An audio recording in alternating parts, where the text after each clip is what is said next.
Russian troops fought to take complete control of the eastern industrial city of Severodonetsk on Wednesday as the United States said it will provide Ukraine with advanced rockets to help it force Moscow to negotiate an end to the war.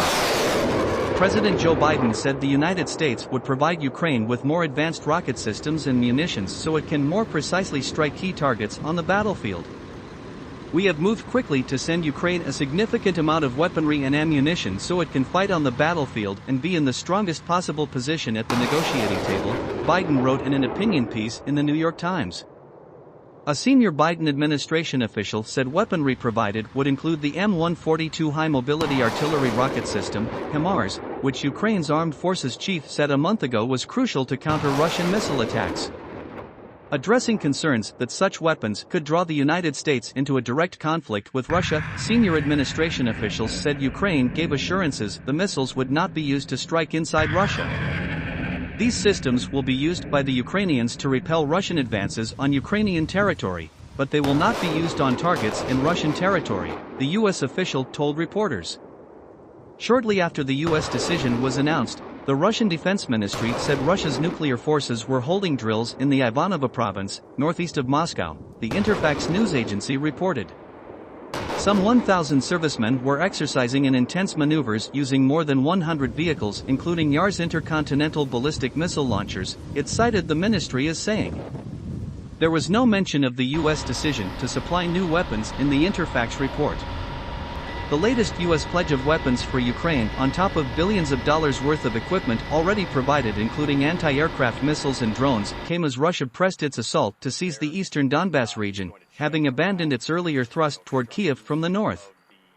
Russian troops have now taken control of most of the eastern industrial city of Severodonetsk in Luhansk, one of two provinces in the Donbas, regional governor Suri Gaidai on Tuesday. Nearly all critical infrastructure in Severodonetsk had been destroyed and 60% of residential property damaged beyond repair, he said. Russian shelling had made it impossible to deliver aid or evacuate people. A Russian victory in Severodonetsk and its twin city of Lysychansk across the Siversky Donets River would bring full control of Luhansk, one of two eastern provinces Moscow claims on behalf of separatists. A pro-Moscow separatist leader said Russian proxies had advanced slower than expected to maintain the city's infrastructure and exercise caution around its chemical factories. We can say already that a third of Severodonetsk is already under our control, Russia's TASS state news agency quoted Leonid Pasechnik, the leader of the pro-Moscow Luhansk People's Republic, as saying. Gaidai warned Severodonetsk residents not to leave bomb shelters due to what he said was a Russian airstrike on a nitric acid tank. The Luhansk People's Republic's police force said Ukraine's forces had damaged it. Ukraine and Russian-backed separatists traded accusations over a similar incident in April.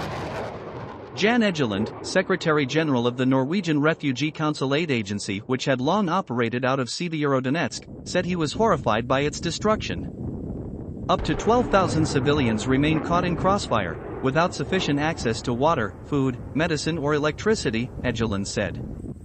The near-constant bombardment is forcing civilians to seek refuge in bomb shelters and basements, with only few precious opportunities for those trying to escape, he said. Ukraine says weapons sent by the United States and other countries since the beginning of the invasion have helped fend off Russian gains. The high-mobility artillery rocket systems are part of a $700 million weapons package expected to be unveiled by the United States on Wednesday. The package includes ammunition, counter-fire radars, a number of air surveillance radars, additional Javelin anti-tank missiles, as well as anti-armor weapons, officials said. Ukrainian President Volodymyr Zelensky has called for more weapons while lambasting the European Union, which agreed on Monday to cut imports of Russian oil, for not sanctioning energy from Russia sooner. The EU said it would ban imports of Russian oil by sea. Officials said that would halt two-thirds of Russia's oil exports to Europe at first, and 90% by the end of this year. Responding to the EU oil embargo, Russia widened its gas cuts to Europe, pushing up prices and ratcheted up its economic battle with Brussels. Putin launched his special operation in February to disarm and denazify Ukraine. Ukraine and its Western allies call this a baseless pretext for a war to seize territory. Ukraine accuses Russia of war crimes on a huge scale, flattening cities and killing and raping civilians. Russia denies the accusations.